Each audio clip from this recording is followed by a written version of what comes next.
Bienvenue à tous, merci d'être avec nous pour cette nouvelle édition de l'Africa Newsroom. Nouveau thème en ce début de semaine qui sera consacré au défi de l'urbanisation en Afrique, avec aujourd'hui un premier dossier sur Kigali, la capitale rwandaise.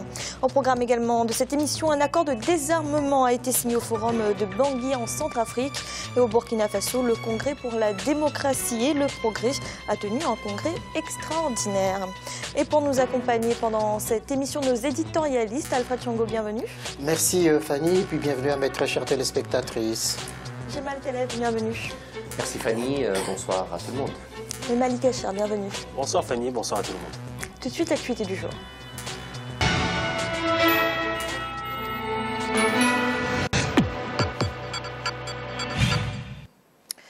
Le forum de Bangui est arrivé à son terme en Centrafrique ce dimanche. Les groupes armés ex-Seleka et anti-Balaka ont signé un accord de désarmement, de démobilisation et de réinsertion. Le texte comprend également une clause interdisant l'utilisation des enfants comme soldats ou travailleurs forcés. Ibrahim Ndiaye. Un grand pas vers la paix en République centrafricaine. Les groupes armés de la Seleka et les anti-Balaka réunis dans le cadre du forum de Bangui ont signé ce dimanche 10 mai un accord sur les principes de désarmement et de démobilisation de leurs combattants. Cet accord ouvre la voie à une réelle sortie de crise. Pour Mohamed Moussa Dafan, président de la Seleka rénovée, signataire de l'accord, son engagement est une suite logique de l'accord signé à Brazzaville en juillet 2014. J'ai signé, je me suis engagé, je suis resté dans la même logique, sans variante, depuis Brazzaville. Quand j'ai signé l'accord de cessation des hostilités, c'est la suite logique parce qu'après Brazzaville, il devrait avoir les consultations populaires et la troisième étape, c'est le forum de Bangui. Il fallait signer cet accord de désarmement, démobilisation, réintégration, pour pacifier le pays, ramener la paix et puis amorcer le développement économique. C'est un problème économique aussi, les gens n'ont pas, il y a la misère partout. J'ai réussi à dire quand même aux organisateurs que la suite dépend de l'engagement de chacun d'entre nous. Et si on arrive rapidement à organiser des élections crédibles, transparentes, acceptables par tous, et je pense qu'après les élections, on va amorcer le développement économique du pays. Si l'optimisme est de mise au lendemain de la signature de cet accord, les Centrafricains et leurs partenaires veulent éviter les erreurs du passé et veulent rester prudents. Je pense que c'est l'acte le plus important de ce forum de réconciliation de Bangui, en ce sens que l'ensemble des mouvements de rébellion, l'ensemble des groupes armés se sont levés comme un seul homme pour accepter de signer ce document qui les enjoint à aller vers la paix. C'est le début d'un processus, mais maintenant, il ne faut pas que l'histoire se répète. Parce qu'en 2008, il y a eu un accord de paix qui avait été signé par des groupes rebelles à l'époque avec le gouvernement et la communauté économique et monétaire d'Afrique centrale, la CEMAC, avait mis 8 milliards de francs CFA à la disposition du gouvernement centrafricain pour aider à cette démobilisation. Et cet argent a été détourné de son objectif et c'est ce qui a fait que ces groupes de rébellion se sont reconstitués pour venir prendre finalement le pouvoir. Donc, il faut que, avant même qu'il y ait des financements extérieurs importants, il faut que le gouvernement se batte pour cantonner rapidement ce mouvement de rébellion. Outre la signature de cet accord de désarmement, le Forum de réconciliation de Bangui a adopté ce samedi des recommandations en matière de gouvernance et de développement économique et social, la prolongation de la transition, mais également la réhabilitation et la modernisation des chefferies traditionnelles, en faisant d'elles des acteurs incontournables de la paix et de la réconciliation, sont des mesures phares déjà prises par les participants. Alors Alfred, on parlait donc de ce forum de Bangui qui vient de s'achever en Centrafrique pour résoudre cette crise. Est-ce que vous êtes optimiste quant au respect de cet accord de désarmement qui n'est pas le premier ? Alors, optimiste, je reste assez prudent par rapport justement à cette nouvelle donne. Dans la mesure où effectivement c'est une décision qui est prise dans le cadre de ce forum national de la réconciliation pour aller de l'avant, on peut imaginer effectivement que les délégués, les représentants de ces groupes des anti-Balaka et des ex-Seleka ont parlé au nom de leurs hommes sur le terrain, de leurs différentes troupes, et que de ce forum sur le terrain, ils seront écoutés, ils seront entendus par leurs troupes.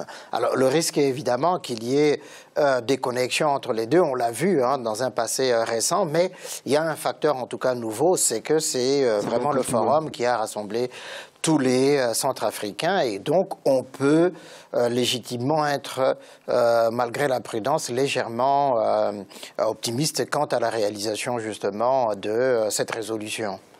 Jamal, est-ce que vous craignez également qu'il y ait des divergences comme ça entre les cadres de ces groupes rebelles, ex-groupes rebelles, et leur base sur le terrain? Probablement que oui, c'est une inquiétude qu'on peut évidemment avoir. Pour revenir au forum lui-même, la date fixée pour l'élection présidentielle, qui de mon point de vue est l'élément important, c'est-à-dire que si demain on veut stabiliser la situation en RCA, on a besoin d'abord d'avoir un gouvernement légitime. Toute l'amitié qu'on a pour la présidente Maxamba Panza, qui n'a pas démérité et dont le travail est absolument remarquable, elle n'est pas légitime. Elle ne peut pas asseoir son autorité si elle n'est pas élue. Et donc, nous avons besoin de l'organisation d'une élection présidentielle le plus vite possible pour que nous ayons des institutions stables et légitimes. Or, l'organisation des élections dans le délai qui était prévu au départ est très court. Et donc, imaginez qu'on puisse avoir une élection présidentielle au mois de juin, juillet, comme cela a été initialement prévu. Tout le monde, tous les protagonistes de la crise centrafricaine vous disent en off, même pas en off d'ailleurs, que ça n'est pas possible et ils le savent très bien. Et donc, la logique, le bon sens, a voulu ou eût voulu que cela soit reporté à une date donc ultérieure. Une date ultérieure, c'est probablement à la fin de l'année. Je crois que les accords sont clairs, il faut que tout cela soit fait avant la fin de l'année. Donc, on est parti sur ce schéma-là. La deuxième chose importante, c'est l'organisation matérielle, donc financière de l'élection elle-même. Nous sommes aujourd'hui, si tous les contributeurs qui ont promis de donner de l'argent pour l'organisation de l'élection le font, on est à 48%. C'est-à-dire qu'on est loin du compte. On a encore 50% à chercher et il faut le faire. Il faut saluer le rôle fondamental, central du président Denis Sassou Nguesso. Mais ça, on ne le dit jamais assez. C'est-à-dire qu'on reproche à nos chefs d'État de ne pas s'impliquer dans les crises des pays à côté. Et donc, on a toujours tendance à aller chercher la solution chez les pays européens. Là, on a le président, donc Denis Sassou Nguesso, qui s'implique sérieusement, qui met de son temps, de son argent, de ses moyens, qui prend un risque pour le coup. Et donc, il faut saluer son rôle. Pour le reste, maintenant, c'est le travail de désarmement et donc du rôle des anciens rebelles et des protagonistes. Je pense que c'est le chemin sans doute le plus difficile, mais qui, de mon point de vue, va être réglé dans une deuxième étape.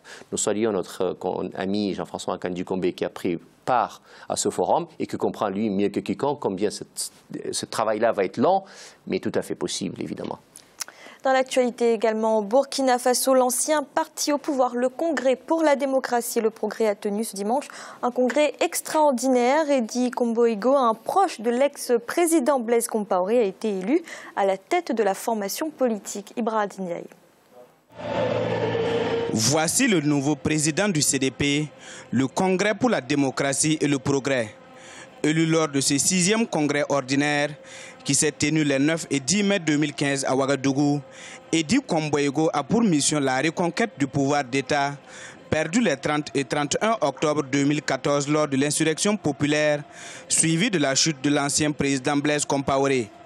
Les plus de 3000 congressistes du Burkina, mais aussi de la diaspora comptent sur lui pour insuffler un souffle nouveau à ce parti qui, pour la première fois, se retrouve dans l'opposition. Aujourd'hui, le défi après la perte du pouvoir est de redonner au CDP ses lettres de noblesse en remportant magistralement les élections présidentielles législatives du 11 octobre 2015 et les municipales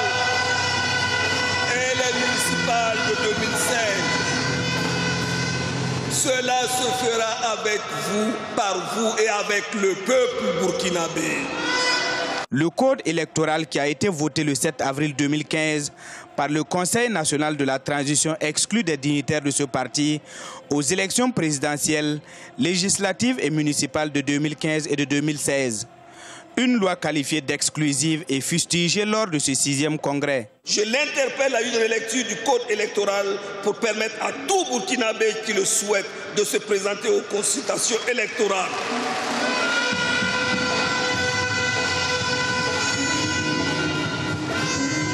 C'est par cette tolérance, c'est par cette acceptation mutuelle, c'est par cette volonté de construire démocratiquement que nous arriverons à réconcilier notre peuple, par le peuple, avec le peuple et pour le peuple. Ce 6e congrès s'est tenu sous le thème « Face aux défis actuels et futurs, bâtissons un CDP en phase avec notre temps ». Il faut noter que le CDP a été fondé en 1996 par la fusion de 13 partis politiques. Aussi, depuis la chute du président Blaise Compaoré, 2 partis politiques ont été créés par d'anciens cadres démissionnaires de ce parti. Malik, on est 6 mois après la révolte populaire au Burkina Faso. Est-ce que c'était le bon moment pour le CDP comme ça de reprendre, de prendre un nouveau départ? Écoutez, il faut bien succéder à Blaise Compaoré. Donc, il est nécessaire pour ce parti de se renouveler et de renouveler son chef à tête du parti s'il veut justement participer à l'élection présidentielle et législative. Donc, c'est logique. Maintenant, il ne faut pas enterrer trop vite ce parti-là. Hein. Ce n'est pas parce qu'il y a le départ de Blaise Compaoré qui n'a pas un ancrage politique au sein de son pays, un ancrage local. Donc je pense qu'il faut quand même faire composer avec ce parti dans l'avenir politique du pays. Je pense que ce seront des élections qui seront très disputées. Alfred, vous êtes d'accord, le CDP pourrait revenir en force sur la scène politique? Alors, il faut distinguer 2 choses, hein, Fanny, c'est-à-dire le parti en lui-même, les dirigeants, les cadres du parti et les militants. Si le parti a été en difficulté depuis 6 mois, depuis l'éviction de Blaise Compaoré, les militants, eux, ils demeurent, ils sont là. Maintenant, il y a quand même une redistribution des cartes. Et c'est vrai qu'on ne va pas enterrer vite le CNDP. On espère effectivement qu'il y a un renouvellement véritablement des cadres du parti, puisqu'au fond, la loi qui a été votée par le Parlement de transition excluant le CDP des futures élections, et c'est pourquoi je disais tout à l'heure en off que Kombo-Igo rêve, puisque son parti est écarté d'office de ces élections-là, ce qui n'est pas, de mon point de vue, démocratique. On aurait pu imaginer effectivement le scénario comme quoi les dirigeants ou les députés qui étaient impliqués dans cette tentative de modification de la Constitution soient écartés, mais que le parti en lui-même puisse, après ce renouvellement, participer à ces échéances-là. Maintenant, à la date d'aujourd'hui, personne ne peut nous dire ce qui va ressortir des élections qui se profilent à l'horizon à la fin de l'année.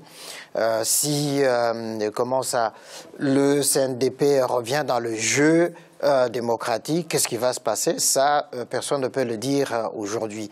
De l'autre côté, on n'entend pas trop l'opposition burkinabé, c'est ça qui est assez inquiétant.